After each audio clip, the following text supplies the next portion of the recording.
Estamos de volta com o Band Eleições. O programa vai ao ar aqui pela TV Band Vale e simultaneamente pelo portal bandvale.com. No portal pode ser revisto a qualquer momento. Hoje eu recebo entre os convidados Guilherme Codazzi, que é editor-chefe do jornal Vale, também o cientista político da USP, professor Rubens Figueiredo. Guilherme, eu queria continuar com você em cima do que você estava falando no segmento anterior. Você falou um pouco da polarização em São José dos Campos, de direita e esquerda, mas a gente vê agora a campanha em curso, o aparecimento para o jogo do candidato Eduardo Cury, que começou a participar de sabatinas, de questionamentos. A propaganda política começou, já tem aí cerca de 10 dias que está no ar, e a gente já viu lágrimas do candidato, de um candidato em São José dos Campos. A gente vê aí alguns sinais de mudança no ritmo das campanhas. Como é que você está vendo isso agora que está todo mundo com o bloco na rua, televisão a todo vapor, fazendo a propaganda eleitoral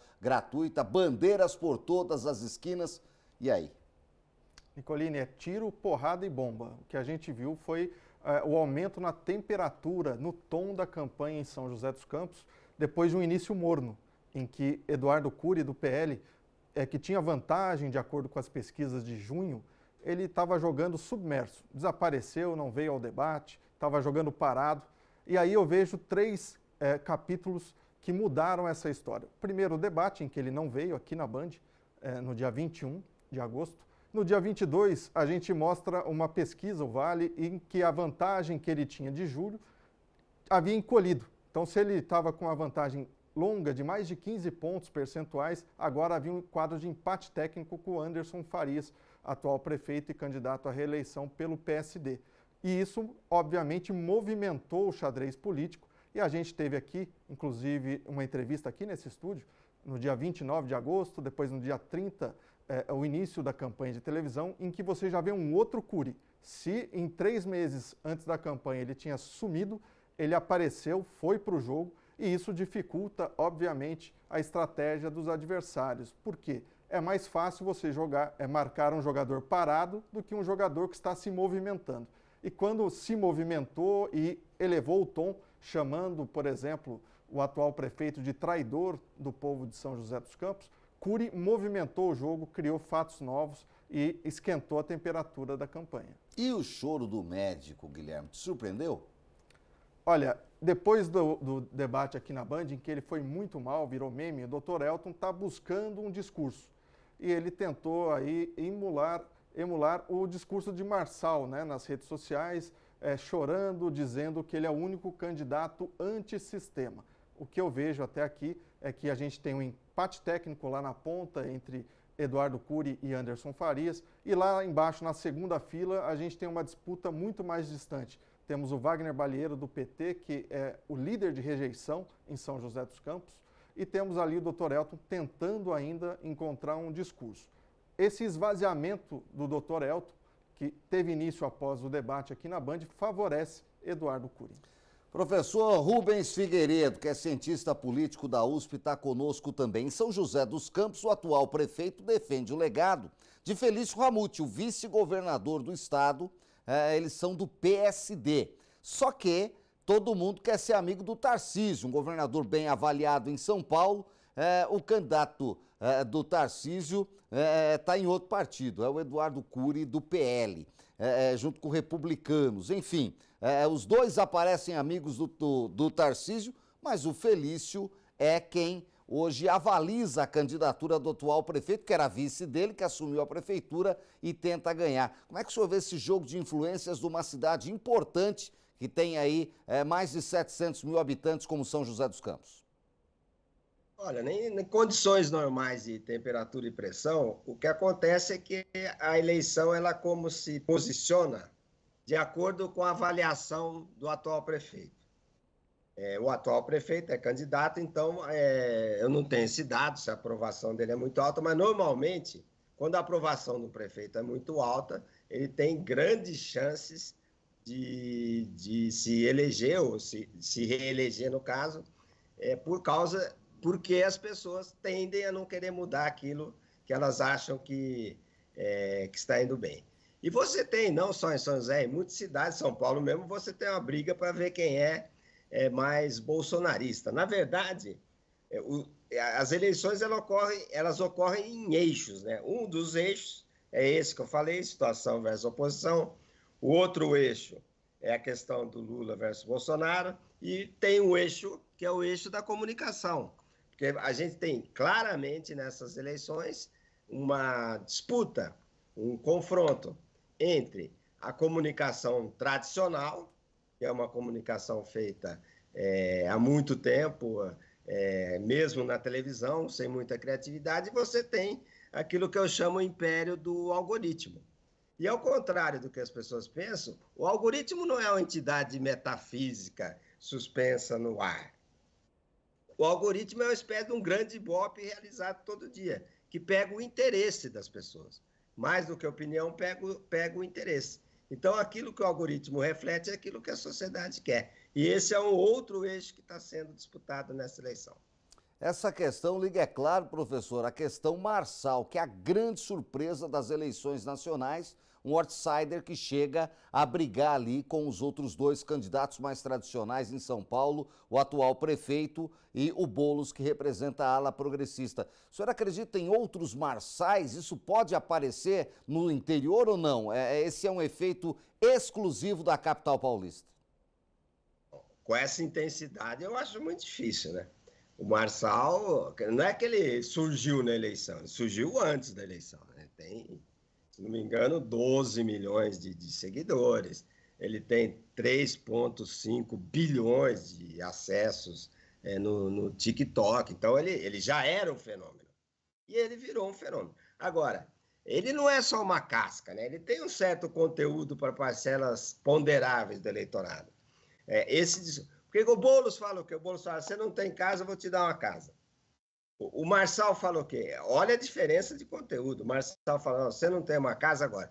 Se você acordar cedo, como eu acordei, se você trabalhar, se você estudar, você pode conseguir sua casa. Ele estimula, ele mobiliza o eleitor e tem muita gente pensando dessa maneira. Mas um fenômeno assim, óbvio, o Brasil tem mais de 6 mil municípios, mais de 5 mil, é óbvio que entre 5 mil e 6 mil, na verdade, é óbvio que pode aparecer alguém, mas com essa intensidade, com essa penetração que ele conseguiu numa cidade tão grande, eu acho muito difícil. Professor Rubens Figueiredo, Guilherme, falou da questão da comunicação e da avaliação de quem está na cadeira. Aqui em São José dos Campos, a gente tem uma situação sui generis, né? As pesquisas, a Band mostrou, o Vale mostrou, IPEC mostrou, todo mundo vê o atual prefeito bem avaliado, com 60%, 70% de aprovação. Mas ele não consegue transformar isso em votos, pelo menos até aqui, em todas as pesquisas eleitorais. Nenhuma delas ele apareceu à frente do principal concorrente. Falta comunicação? Olha, Nicolini, esse é um caso muito sui generis, realmente muito interessante. A pesquisa do Vale, por exemplo, aponta a aprovação de 72% da atual administração aqui de São José dos Campos. Qual é o dilema? Primeiro, o Anderson, ele disputa a sua primeira eleição, né? Ele era vice na eleição passada, então ele não tem esse recall eleitoral. E ele enfrenta Eduardo Cury, que já foi prefeito 2 vezes, além de ter sido deputado. Então é muito mais fresca a memória do eleitor em relação ao Cury. E aí você tem também, e aí eu acho que é o ponto central, é que o eleitor ele aprova um modelo de gestão que em São José dos Campos venceu 6 das últimas 7 eleições. Desde o Emanuel Fernandes, que venceu em 96, ele cumpriu 2 mandatos, depois o Eduardo Cury, Felício Ramute foi eleito 2 vezes. Então ele aprova este modelo de gestão que era do PSDB, mas que com o enfraquecimento do PSDB, com a cisão que houve neste grupo, com Anderson e Felício saindo do PSDB, indo para o PSD, você tem uma divisão deste grupo que antes era amigo e hoje é rival, mas o eleitor ele aprova este modelo, ele não sabe diferenciar se é uma administração do PSD, se é o velho PSDB, então ele aprova um modelo. O desafio do Anderson é linkar esta aprovação à cara dele. É aquele cara crachá, ele precisa fazer, esse é o grande desafio do Anderson. Agora, professor Rubens Figueiredo, a gente vê os partidos cada vez mais enfraquecidos quando a gente vê um Marçal aparecer por um PRTB, como foi o Bolsonaro por um partido PSL e assim por diante, a falta de conteúdo programático dos partidos está acabando com os próprios partidos? Não só aqui, né? Você tem os partidos que simbolizam alguma coisa, né? O PT é o partido dos pobres, vamos falar assim, o partido dos mais humildes. Você tinha o PSDB, que numa certa altura virou o partido da estabilização da moeda. Reforma é muito fraco, né, como marca de partido. E você não tem, depois deve ter 28, 32 hoje, ninguém tem ideia do que cada partido representa. No Brasil, o partido é uma empresa que funciona para legitimar candidaturas. E muitos dos partidos, eles são conglomerados de políticos com alta densidade eleitoral. Então, você não tem. As pessoas se reúnem num partido, concorrem à eleição e o partido não tem essa identidade com a população.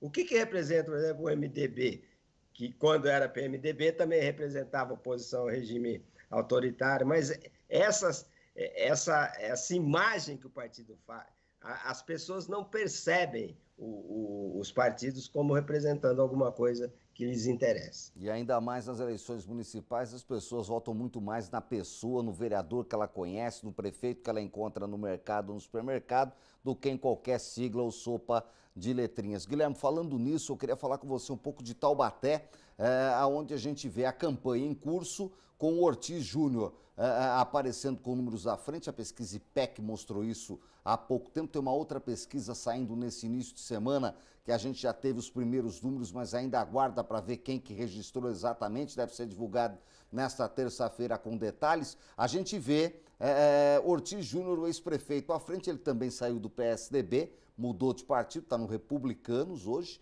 né? E a gente vê a candidata Márcia do PL hoje numa disputa direta com Lorene pela vaga no segundo turno, caso tenha, porque há quem diga que o Ortiz Júnior pode tentar vencer no primeiro turno. Essa Márcia do PL é o bolsonarismo de Taubaté, que deu 70% para o Bolsonaro e está dando aí quase 20% para a Márcia? Nicoline, com certeza. Tanto é que ela usa como nome na urna Márcia do PL. Então é uma clara indicação de que ela tenta capitalizar os votos do partido do Bolsonaro, né? Então tem o apoio do Bolsonaro, da família Bolsonaro, e a gente vê o potencial que isso traz já nesta campanha. A Márcia, ela está hoje tecnicamente empatada com a Lorene na disputa pela segunda colocação em Taubaté. E a possibilidade é de crescimento, né? A gente vê essa tendência nas últimas pesquisas. E agora, em Taubaté, realmente, como você bem frisou, o grande desafio, a grande dúvida é saber se o Ortiz Júnior ele consegue, a partir de agora, capitalizar ainda mais intenções de voto para finalizar no primeiro turno esta eleição, ou se a gente vai ter um segundo turno na segunda maior cidade da nossa região. E dá para conseguir enxergar novidade? Se a gente tiver Ortiz e Lorene, é muito parecido com o que foi Saldi e Lorene na última eleição, dentro de duas posições antagônicas. Agora, Márcia do PT e Ortiz Júnior, se o Ortiz Júnior for para o segundo turno com a Márcia, direita com direita, é de coçar a cabeça? É um outro cenário. Ortiz contra a Lorene, a gente tem numa cidade muito conservadora como Taubaté, uma disputa que fica desigual entre um candidato mais à direita e uma candidata mais de centro e que, inclusive, já esteve na esquerda. Então, se a gente tiver a Márcia do PL disputando esse segundo turno, esse eventual segundo turno com Ortiz, a gente vai ter o desafio de enxergar como funciona na prática essa disputa pelo voto bolsonarista.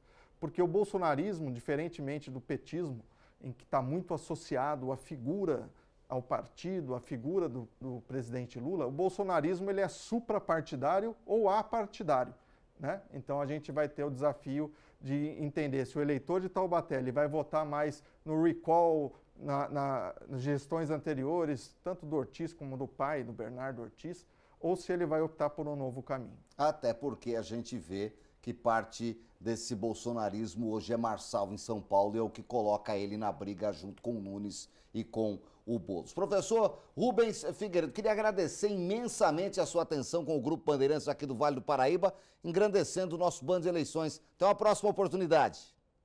Até a próxima, boa tarde. Muito obrigado. Eu queria agradecer também ao Guilherme Codazzi, que mais uma vez esteve aqui, editor-chefe do Jornal Vale. Até uma próxima, Guilherme.